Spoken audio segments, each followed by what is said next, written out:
Good afternoon, everyone. Welcome to another edition of Journey to Becoming a Head Football Coach. My name is Jeff Freeman. Thank you for all the love, comments, and sharing and all that stuff. I've really enjoyed this process of putting this series together. Had a chance to meet some interesting people and have some fun conversations about people that are in the profession, out of the profession. It's been a very fun experience for someone like myself. Just kind of jumping in on this whole video scene and just trying to see if I can help people. And apparently, there's a want for it. People that got questions that want to become coaches or that are coaches or in my position where they're first, second year guy and they're like, hey, what do I got to do? What are you doing? How are you handling this? Today we're going to cover junior program. Next week we're going to cover just the overall of my first season and going into this second season, and we're going to really dive deep into a little bit how I handled things, and we'll kind of take a look at a little bit of what we've had to do with the whole COVID situation. And I'll share what we did and how we went about it and how we kind of focused things and how we kept kids excited, how we're still trying to keep them excited because we haven't had our season yet. If you don't know our season right now, as of yesterday, we're slotted to start January 25th, which technically means for football, our first game would be the 29th. So we'll see how all that pans out. They could come out January 4th and say, nope, we're going to reassess this. So we'll see. Anyway, junior program, this is what we're going to go through. Involvement, coaches, fundraising, scheme, and progression. I need to be more involved in our junior program. That's one of my goals moving on to this year, but it doesn't look like we're going to have one this year just because of all the COVID restrictions and things like that. So it doesn't look like we're going to have a team this year. So that really kind of gives me a chance to hit the restart button moving into the fall of 2021. So that'll be kind of fun. How involved are you? I'm still trying to figure out how involved I want to be. As far as I want to know what they're doing, I want to know what their scheme is. I want to know who their coaches are. I want to know their practice schedule, their game schedule. There's a lot of things I want to know, but I don't know how much I want to be involved because when it comes down to that second question of who runs the program, technically the be-all, end-all buck stops with me. And based on the league that we're in, I could go out and say, hey, we're not going to have a team this year, and these are the reasons why, and boom, we're done. And I can take it away if I needed to. I don't want to. It's a good outlet for the kids and for the parents. But in the event it becomes a poor representation of the school, it might be one of those things where it just has to be done, and we got to tear it down from the bottom up. It is what it is. But as far as who runs the program, you got a president, you got a board, you got board members, people you got to answer to and talk to. Not people that I technically have to answer to, but it's people that I should be involved with and know who they are. So again, who runs the program? Is it your president? Is it the coach of the highest level? Who runs it for you? So again, just thinking about that and how involved you are. Do you show up to the board meetings? How many games do you go to? Do you speak to the kids on a regular basis? These are all things that I'm trying to plan out at the same time. I've seen some coaches where they go to the practices, once a week, twice a week. I've seen some coaches that literally see them one time in the summer and that's it, and they don't see them again until those 8th graders come up, and then they see them that following June. So I've seen different levels of involvement. I'm trying to gauge how involved I want to be or need to be moving forward. Coaches, who does the hiring? I know it's a volunteer for the most part position, but who does it? Is it the head coach of each level? Is it the president and the board? Who does that? You might want to know what that scenario is, and that's something that I'm learning as far as who's the one that does all the hiring and who brings the volunteers on. Because the number 2 one's one I've already played. I've already had issues with when I worked at a school in Folsom. The daddy ball, where you got parents coaching their own kids, and it's a double-edged sword because at one end they're too hard on them. Oh, they're too hard because it's their kid. They're too easy on them. Oh, they're too easy on them because it's their kid. Oh, they're too hard on this kid because they're not friends with his kid. So I mean, that daddy ball thing is just it's a poison if it's not taken care of, and if it's not nipped fastly, it could really poison your program and things of that nature at the junior level, and it could bleed up into your high school level because it could be, well, if this is the way the junior program runs it, I wonder how the high school runs it, and what if something similar could put a sour taste and the kids end up transferring or go somewhere else.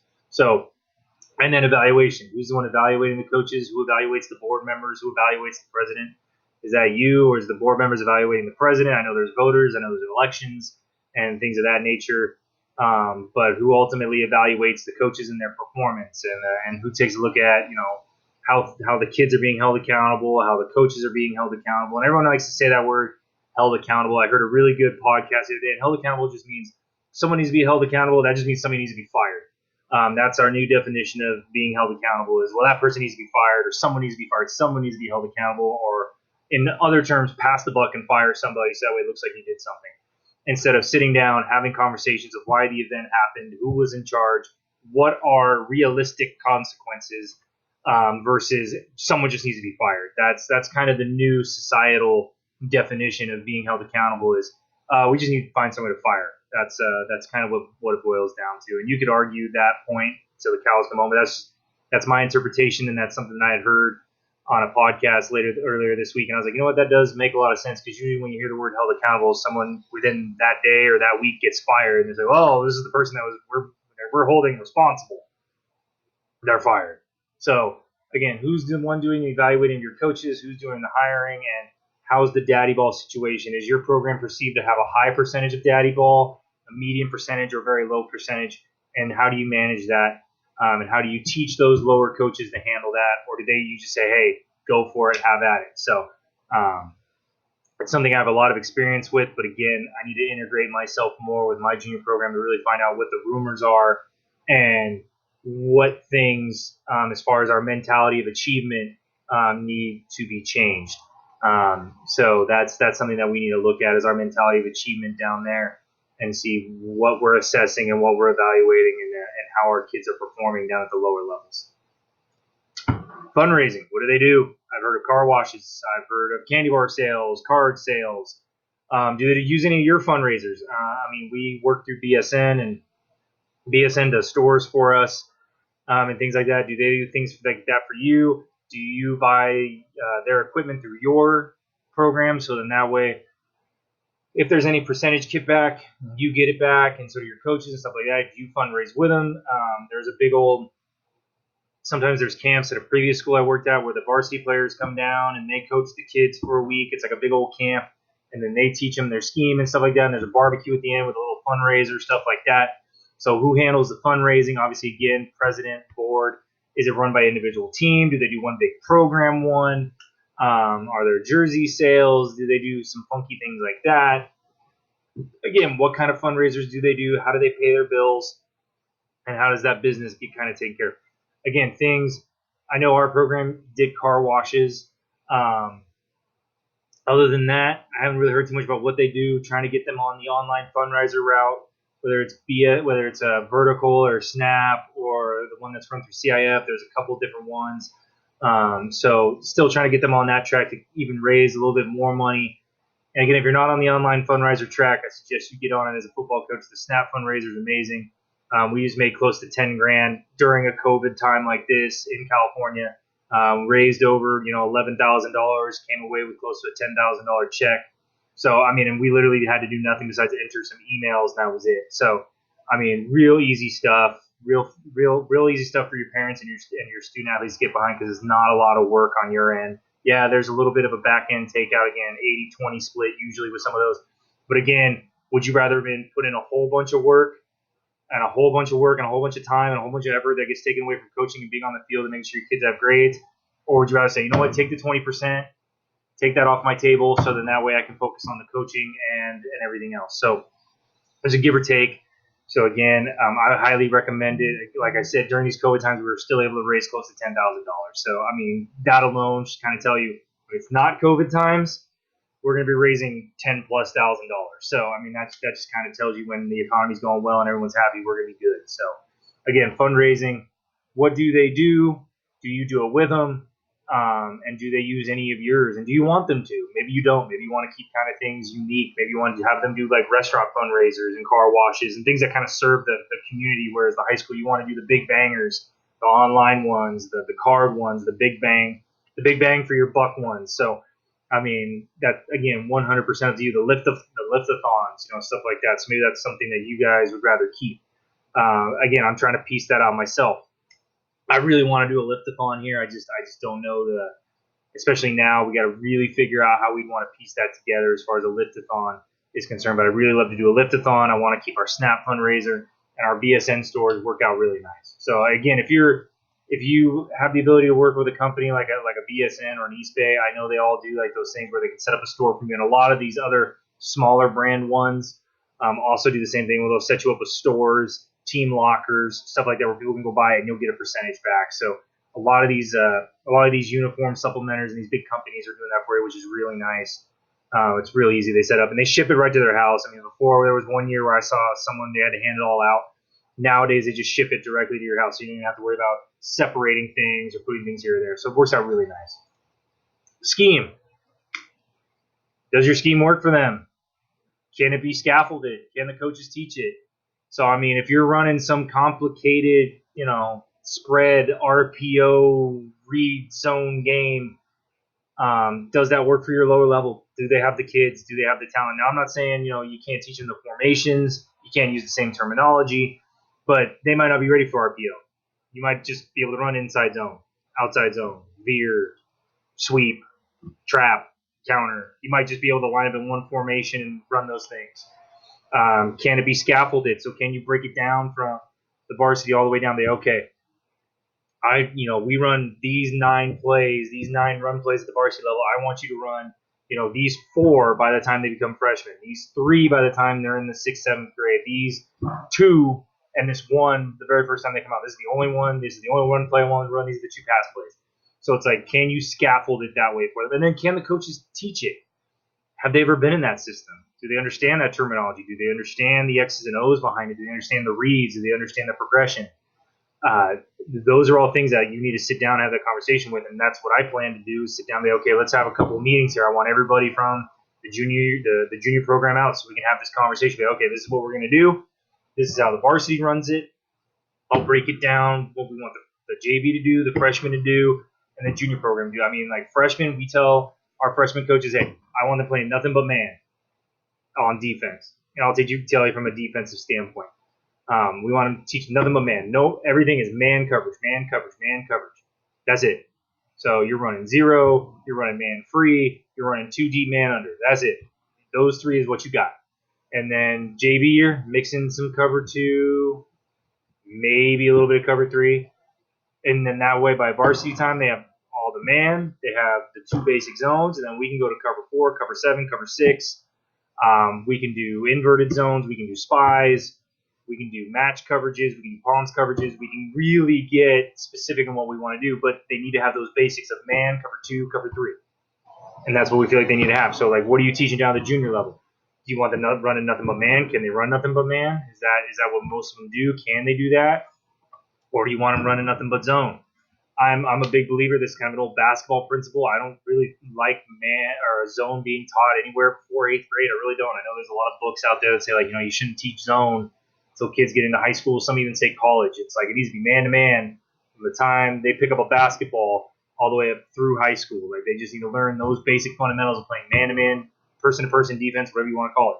So does your scheme work? Can it be scaffolded? Can it be taken from the most complex down to the simplest form? And can the coaches teach it? Because if they can't, then you might have to adjust and maybe add 1 or 2 plays into their playbook so that way they have something they can teach and feel comfortable with as they're learning your offense or your defense. You might have to throw them a bone, especially because, again, a lot of them are going to be dads. Not all of them are going to have backgrounds that you have. They might, play Madden. They might watch NFL. They might watch college. Maybe, that's a really cool play. I'm going to draw that up. And they draw it up and they go, man, this is going to work. This is really going to work. It was like a few years ago when I was a JV head coach somewhere, and we brought up some of these dads that were junior program coaches, and they came up and offensive coordinator asked, like, hey, what's your best cover 2 beater? Hook and ladder. Okay, yeah, great gadget play. We'll put that in. Fantastic, it's fun. But what's your cover 2 beater? Well, we should really make sure we focus on hook and ladder. So I mean, again, you got to really assess what those coaches' knowledge level is, and what they like to do, and what they can do versus what they can't do, and what can you teach them. Because some of them might sit back and be like, no, I don't understand that. And maybe they don't have the time. Because, again, a lot of these guys might be working 9 to 4, 9 to 5, 9 to 6 jobs, and then they're coming out and coaching for 2 or 3 hours, and then they go home, and who knows what they got to handle at home with family, homework, regular work, whatever that may be. They may not have time, or they may not be able to make the time that you make to put all these schemes and things together. So you might have to really simplify it, so then that way at least the students are getting the progression, the scaffold, so by the time they get to your program their freshman year, they at least have heard it, they maybe have seen a majority of it, and they're ready to go. So scheme, scaffold, can your coaches teach it at that lower level? Progression.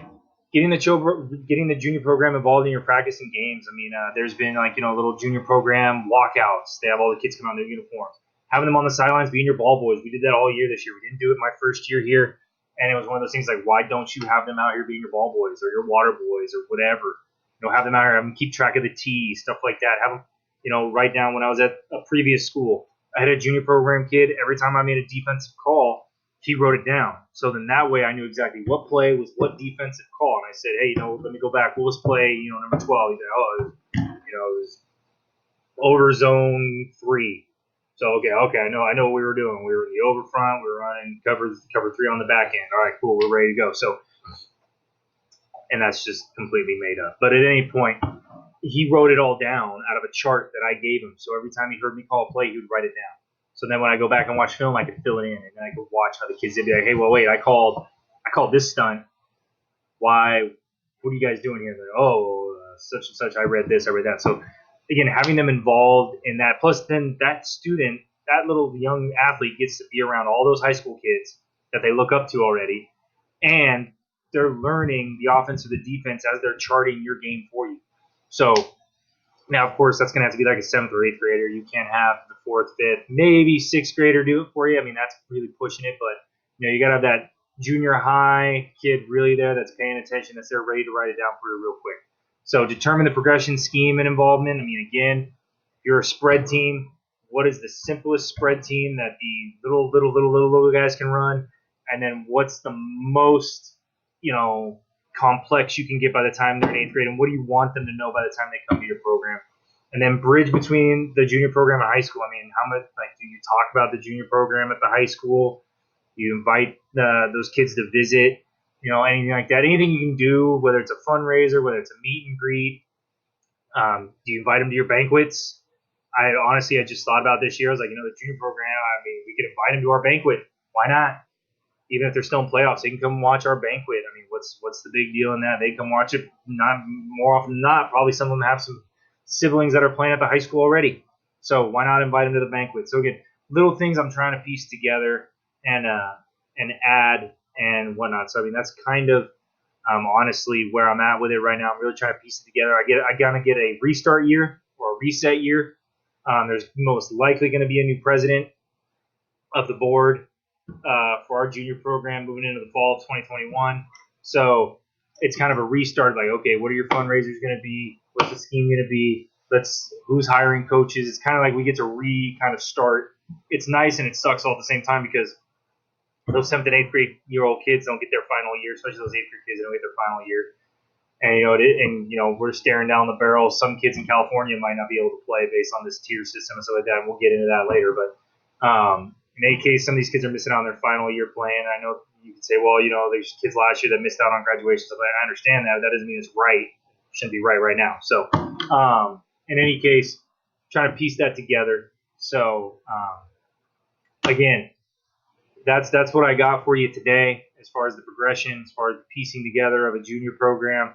I don't have a lot of experience on it. I'm speaking to how I'm kind of building it as we go. Again, if you got any comments or questions, I am more than welcome to answer any comments you put down. Again, share the show if you enjoyed it. Share it with anybody. Share it on your Facebook. Share it somewhere else. And yeah, look forward to another special teams one we got ready to go for Thursday. We're going to get another special teams one up on Thursday. Again, I'm kind of going through all my special teams because, again, it's something that's near and dear to my heart. I don't know why. I just enjoy it. I really do. Eventually, I'll probably get into some offense and defensive stuff. But in any case, another special teams. We're going to go over punt return this Thursday. And then next week, again, like I said, I'm going to go over season 1, my very first season as a head coach, how I feel like it went, our overall record, things that went well, things that didn't go well. And then that following Thursday, I'll go over kickoff. So, again, thank you very much. Be great. Push limits. Hold the line.